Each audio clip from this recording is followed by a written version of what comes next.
Hello students, welcome back. आज का बहुत इंटरेस्टिंग टॉपिक है हमारा। आज का टॉपिक का नाम है production possibility curve. Means production करने की क्या पॉसिबिलिटीज हैं वो हम डायग्रामेटिकली समझेंगे आज, जिसको हम कर्व के नाम से जानते हैं, जिसको हम हिंदी में वक्र बोलते हैं। तो प्रोडक्शन पॉसिबिलिटी कर्व होता क्या है, आइए पढ़ते हैं। What is PPC? पीपीसी कह लो, this shows all the production possibilities of two goods with given resources and state of technology. It means हमें प्रोडक्शन पॉसिबिलिटी कर्व में कुछ assumption मानने पड़ेंगे, जैसे कि हम सिर्फ टू गुड्स प्रोड्यूस कर रहे हैं। We are producing two goods produce कर रहे हैं, और जितनी भी, देखो हम जानते हैं कि जितनी भी गुड्स, जो भी गुड हम प्रोड्यूस करते हैं उसके लिए हमें रिसोर्सेज की जरूरत होती है, फैक्टर्स ऑफ प्रोडक्शन की जरूरत होती है, जिसको हम क्या कहते हैं, लैंड, लेबर, कैपिटल, एंटरप्रेन्योर, मतलब जिन फैक्टर्स की वजह से प्रोडक्शन होता है। तो हम ये मान के चल रहे हैं जो भी दो गुड हम प्रोड्यूस कर रहे हैं और जितने भी रिसोर्सेज हमारे पास है, मतलब जितने भी हमारे पास लैंड है, जितने भी हमारे पास लेबर है, जितनी भी रॉ मटेरियल है, या जितने भी हमारे पास पैसा है, वो सब कांस्टेंट रहने वाला। मतलब जितनी हमारे पास है वो उतने का उतने रहेगा, वो चेंज नहीं होने वाला। और जो टेक्नोलॉजी हम यूज कर रहे हैं वो भी टेक्नोलॉजी ना तो अपग्रेड होने वाली है ना डिग्रेड होने वाली है। मींस ना वो एफिशिएंट होने वाली है, सुधरने वाली है, ना वो ऑब्सोल्यूट होने वाली है, कुछ नहीं होने वाली है। मींस ना वो अच्छी होने वाली है ना वो खराब होने वाली है। तो ये हमारा एजम्पशन है कि दो गुड्स हैं, साथ में जितने भी रिसोर्सेज है वो हम बिल्कुल अच्छी तरीके से इस्तेमाल कर रहे हैं, ना रिसोर्सेज बढ़ने वाली है ना रिसोर्सेज घटने वाली है, और जो टेक्नोलॉजी है ना वो एफिशिएंट होने वाली है ना वो ऑब्सोल्यूट होने वाली है। सिंपल सी चीज है। तो आइए स्टार्ट करते हैं कि प्रोडक्शन पॉसिबिलिटी कर्व क्या बताता है। It shows all the production possibilities, जो दो गुड्स को प्रोड्यूस करने की जितनी भी संभावनाएं हैं, जो भी पैसे हमारे पास अवेलेबल हैं और जो टेक्निक हम इस्तेमाल कर रहे हैं। सिंपल सी बात है। मान के चलिए फॉर एग्जांपल हमारे पास कोई एक प्रोड्यूसर है, उसके पास 1 लाख रुपए रखा हुआ है, 1 लाख रुपीज उसके पास रखे हुए हैं, और जो भी टेक्नोलॉजी वो यूज कर रहा है उस 1 लाख रुपीज में, उस रिसोर्सेज में और उस टेक्निक जो वो अडॉप्ट किया हुआ है, जो उसने टेक्निक वो यूज कर रहा है, उसके मिश्रण से वो कितनी दो गुड्स को कितना पॉसिबिलिटीज में बना सकता है। मतलब ऐसा भी हो सकता है कि सारा का सारा पैसा वो एक गुड में लगा दे, दूसरे गुड में बिल्कुल भी ना लगाए। ऐसा भी हो सकता है सारा का सारा पैसा दूसरे गुड में लगा दे, पहले गुड में बिल्कुल भी ना लगाए। ऐसा हो सकता है पहला गुड थोड़ा सा बनाए, दूसरा गुड ज्यादा बनाए। ऐसा हो सकता है दूसरा गुड थोड़ा बनाए, पहला गुड ज्यादा बनाए। तो मतलब सारी संभावनाएं हमें पढ़नी है, और वो हमें कौन बताता है?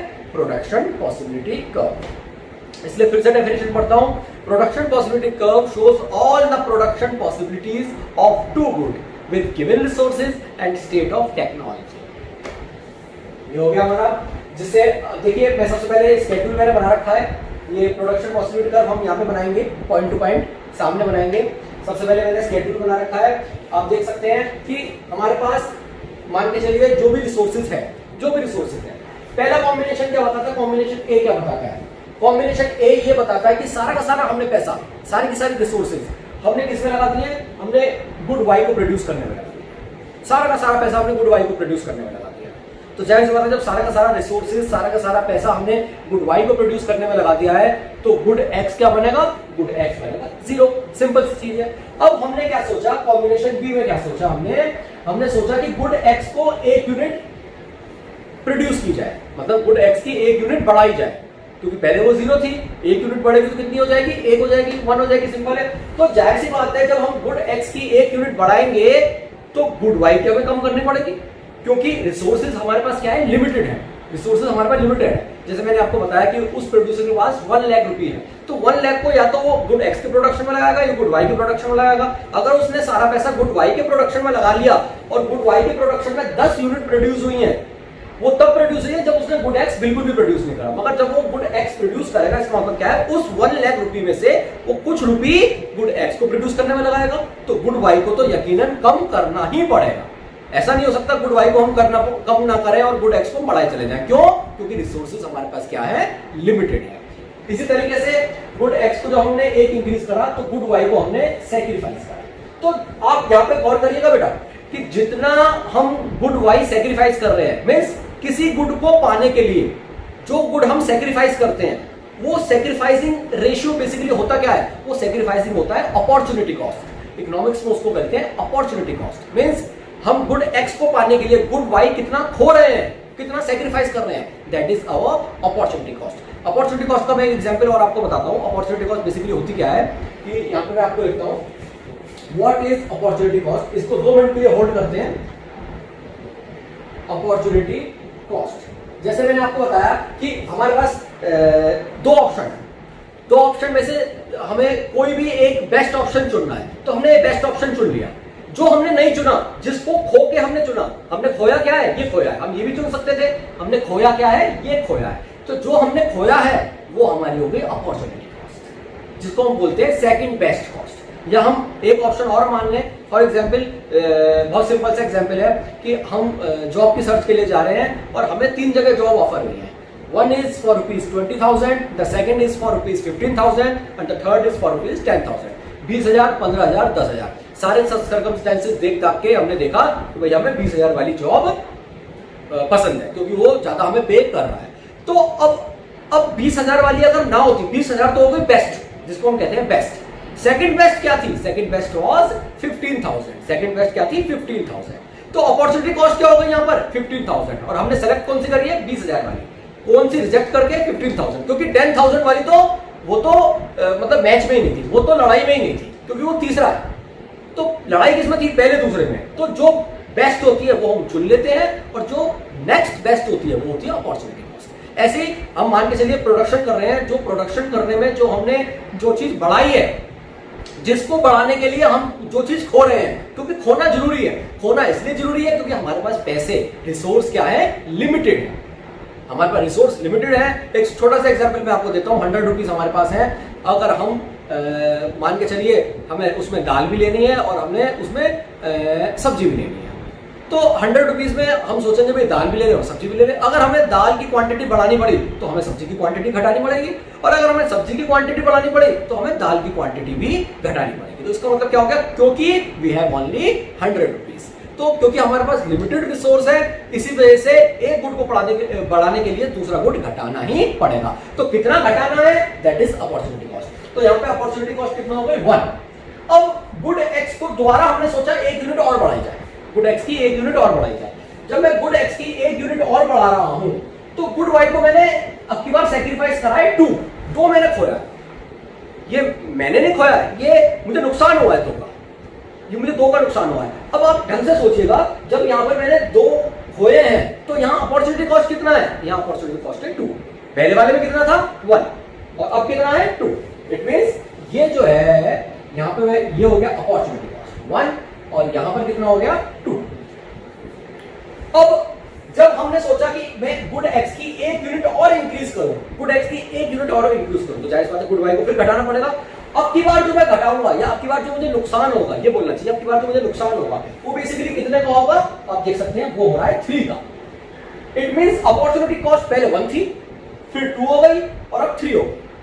और जब मैंने सोचा गुड एक्स को मैं और एक बढ़ाऊं, तो गुड वाई को मुझे कितना नुकसान करना पड़ा? मुझे गुड वाई का नुकसान करना पड़ा 4 यूनिट्स का। आप देख सकते हैं 10 में से मैंने 1 खोया, 9 हो गए। 9 में से मैंने 2 खोए, 7 हो गए। 7 में से मैंने 3 खोए, 4 हो गए। 4 में से मैंने फिर 4 खो दिए, 0।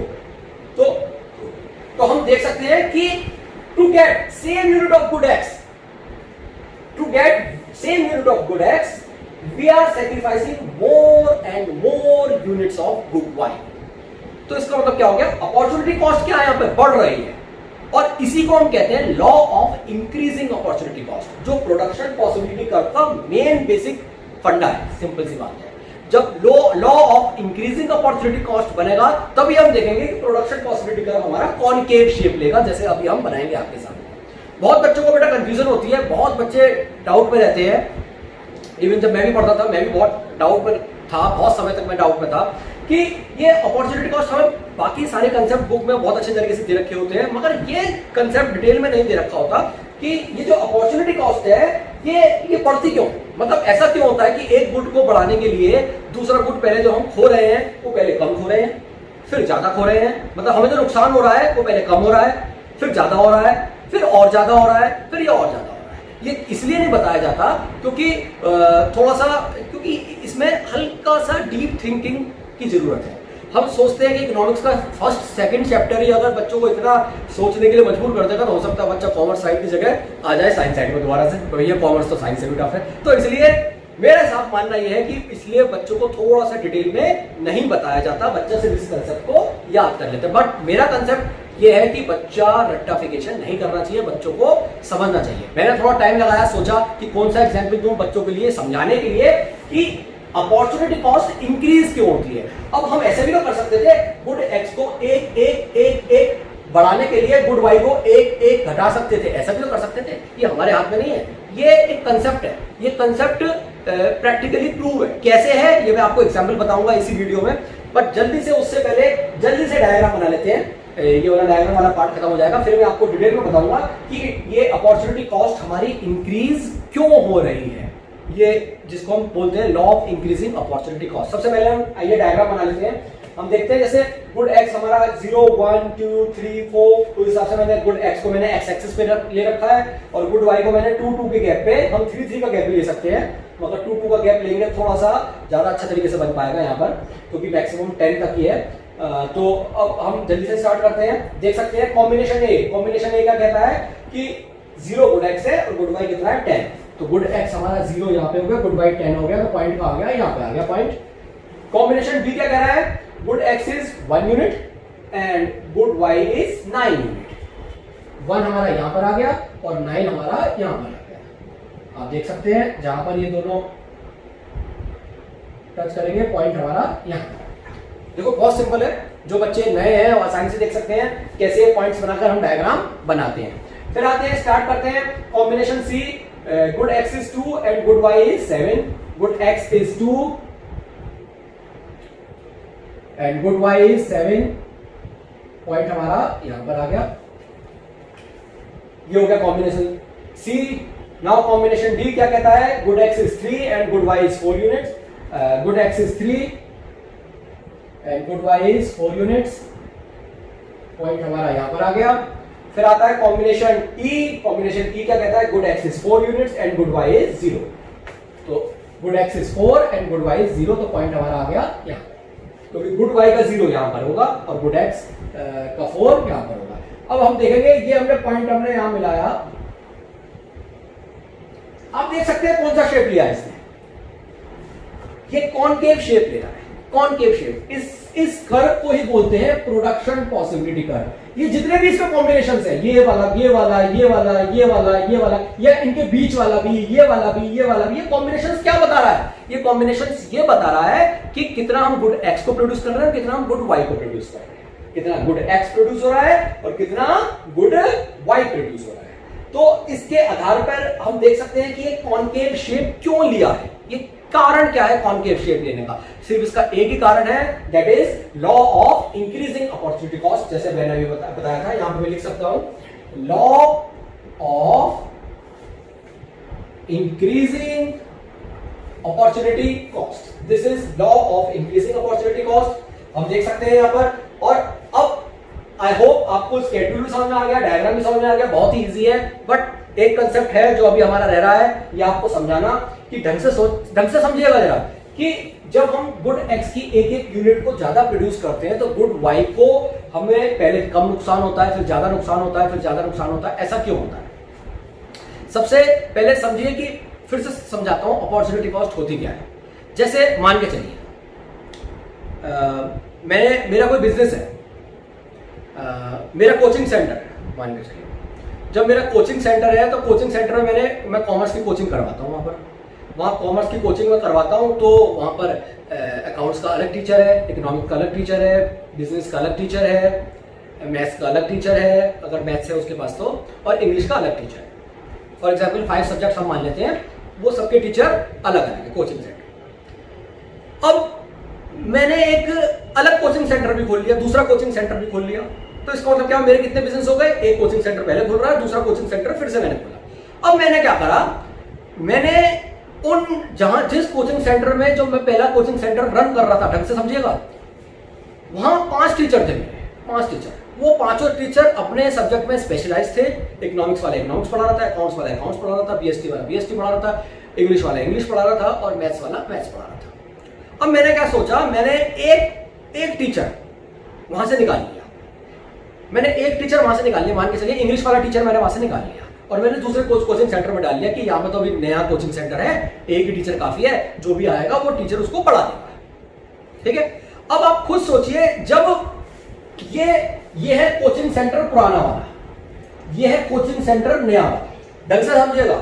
जब ये मैं सारे का सारा पैसा, आपने सारा का सारा मैंने रिसोर्सेज, सारी की सारी लेबर, या कह सकते हो सारे के सारे टीचर मैंने जब गुड वाई में लगा दिए, तो गुड वाई का प्रोडक्शन हुआ 10, गुड वाई का 10 प्रोडक्शन हुआ। अब मैंने सोचा एक टीचर में गुड एक्स को दे देता हूं, एक टीचर में गुड एक्स को दे देता हूं, या मान के चलिए गुड एक्स मतलब दूसरे वाले कोचिंग, नए वाले कोचिंग सेंटर वाले को दे देता हूं। जब मैंने एक टीचर, इंग्लिश का टीचर गुड एक्स को दे दिया, तो आप खुद सोचिए, जिस कोचिंग सेंटर में पांचों टीचर पांचों अपने सब्जेक्ट पढ़ा रहे थे, वहां बच्चों को नुकसान होगा। नुकसान होगा तो इसका मतलब कहीं प्रोडक्टिविटी डाउन होगी, कहीं नुकसान होगा। अब ये जो अपॉर्चुनिटी कॉस्ट है, ये एक तरह का क्या है, नुकसान है, तो वहां नुकसान होगा, बिल्कुल नुकसान होगा। वही पहले 5 टीचर पढ़ा रहे थे, अब 4 टीचर पढ़ा रहे हैं, तो इसका मतलब क्या है, कोई एक टीचर 2 सब्जेक्ट पढ़ा रहा है, तो उतना मजा नहीं आएगा, उतनी एफिशिएंसी नहीं आएगी। या तो मान के चलिए कोई अकाउंट्स वाला टीचर बीएसटी पढ़ा रहा है, या कोई इको वाला टीचर बीएसटी पढ़ा रहा है, या बीएसटी वाला टीचर अकाउंट्स पढ़ा रहा है, कोई ना कोई एक डबलिंग जरूर कर रहा है, तो उतना मजा नहीं आएगा। मगर तब भी नुकसान होगा, मगर इतना ज्यादा नुकसान नहीं होगा। क्यों नहीं होगा? क्योंकि सारी की सारी रिसोर्सेज जो है हमारी पुराने वाले कोचिंग सेंटर में लगी हुई थी, वहां से ऑलरेडी वहां रिसोर्सेज पूरी लगी हुई थी, मगर वहां से हमने एक रिसोर्स निकालने से अफेक्ट तो हुआ, मगर इतना अफेक्ट नहीं हुआ। मगर अब मैंने क्या करा, 4 टीचर पुराने वाले कोचिंग सेंटर में है और एक टीचर मेरा नया वाले कोचिंग सेंटर में है। अब मैंने एक टीचर और पुराने वाले कोचिंग सेंटर में से हटाकर मैंने नए वाले कोचिंग सेंटर में रख दिया। इसका मतलब क्या हो गया, मैंने मान के चलिए मैथ्स का टीचर हटा दिया। मैंने मैथ्स का जब टीचर हटा दिया तो वो नए वाले कोचिंग सेंटर में कर दिया। नए वाले कोचिंग सेंटर में तो 2 हो गए, मगर हुआ क्या, ये 2 बंदे नहीं है, ये 2 है प्रोडक्शन जो हो रहा है, वहां तो प्रोडक्शन 2 हो गया। अब जो मेरा पुराना वाला कोचिंग सेंटर है, अब मैं आपसे पूछता हूं, थोड़ी देर के लिए टेबल छोड़ दीजिए, अब मैं आपसे पूछता हूं कि जब 5 से 4 टीचर हुए थे तब स्टूडेंट को ज्यादा नुकसान होगा, या जब 4 से 3 होंगे तब ज्यादा नुकसान होगा? जब 5 से 4 हुए होंगे नुकसान तो तब भी हुआ होगा, मगर तब कहीं ना कहीं मैनेज हो गया होगा, यार चलो मैनेज कर दिया, एक बंदे ने 2 पढ़ा ली। मगर जब मैथ्स का टीचर भी चला गया, अब स्टूडेंट्स को बहुत ज्यादा नुकसान होगा, प्रोडक्शन में एकदम से गिरावट ज्यादा आ गई। तो इसका मतलब क्या हो गया, जब मैंने रिसोर्सेज वहां से 5 से 4 करे तो मुझे नुकसान हुआ, एक का हुआ। जब मैंने 4 से वहां 3 कर दिए तो मुझे 2 का नुकसान हो गया, मतलब पहले वाले से ज्यादा नुकसान हो गया, पहले वाले से मुझे ज्यादा, क्योंकि पूरी एक तरह का स्टेट्स बिगड़ गया, पूरा रेशियो बिगड़ गया, क्योंकि अब 2 टीचरों को 2 सब्जेक्ट पढ़ाने पड़ेंगे, तो बहुत डिफिकल्ट है। अब है क्या कि मान के चलिए मैंने एक टीचर और वहां पुराने वाले कोचिंग सेंटर से हटाकर नए वाले में लगा दिया, तो नया वाले में तो 3 प्रोडक्शन सही हो गया।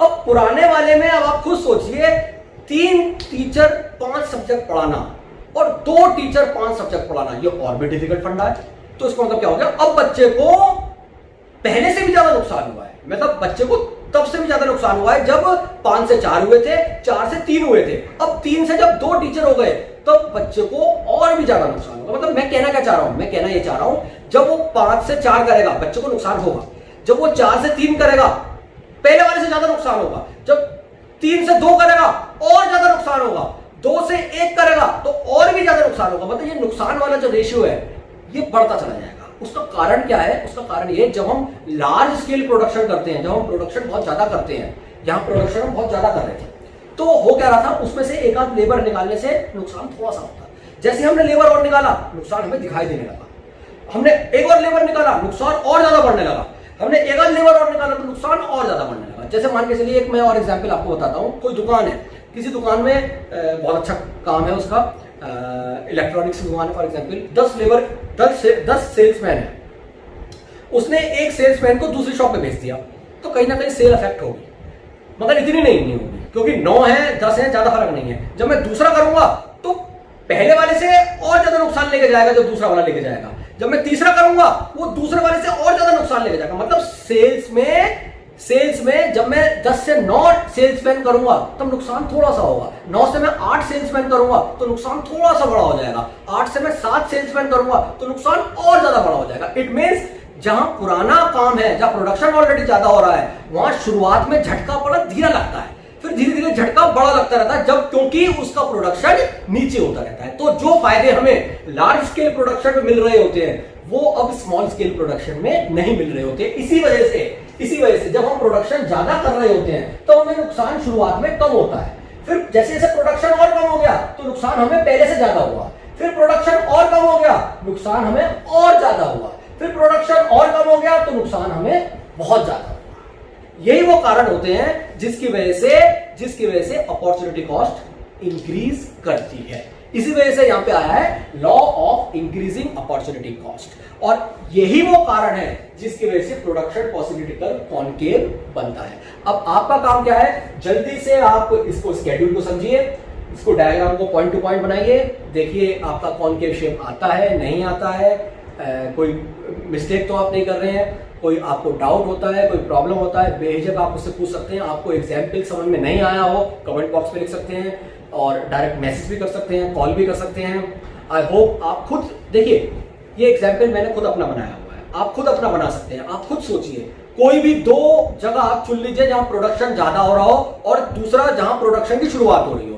जैसे जैसे आप ज्यादा वाले प्रोडक्शन में से लेबर निकालते चले जाएंगे या रिसोर्स कम करते चले जाएंगे, शुरुआत में आपको हो सकता है नुकसान का पता नहीं लगे, थोड़ा सा नुकसान हो, फिर धीरे धीरे नुकसान बड़ा होता चला जाएगा, और बड़ा होता चला जाएगा, और बड़ा होता चला जाएगा, और बड़ा, क्योंकि उसका प्रोडक्शन स्केल कम होता चला जाएगा, कम होता चला जाएगा, कम होता चला जाएगा। ज्यादा प्रोडक्शन स्केल पे हमें पता नहीं लग रहा, जैसे प्रोडक्शन कम हो रहा है थोड़ा सा पता लगा, प्रोडक्शन और कम हुआ ज्यादा पता लगा, प्रोडक्शन और कम लगा बहुत ज्यादा पता लगा। तो ये वो होता है, और जिसका मैंने आपको कारण बताया, जब हमें 5 टीचर पढ़ा रहे होते हैं तो 5 से जब हमारा 4 टीचर होते हैं हमारा नुकसान होता है, 4 से जब 3 टीचर होते हैं ज्यादा नुकसान होता है, 3 से 2 टीचर होते हैं बहुत ज्यादा नुकसान होता है, 2 से फिर 1 हो जाता है तो बहुत ही ज्यादा नुकसान होता है, और 1 से जब 0 हो जाए तो फिर तो नुकसान की कोई सीमा ही नहीं होती है। तो बस यही वो एग्जाम्पल है जिसकी वजह से अपॉर्चुनिटी कॉस्ट इंक्रीज करती रहती है।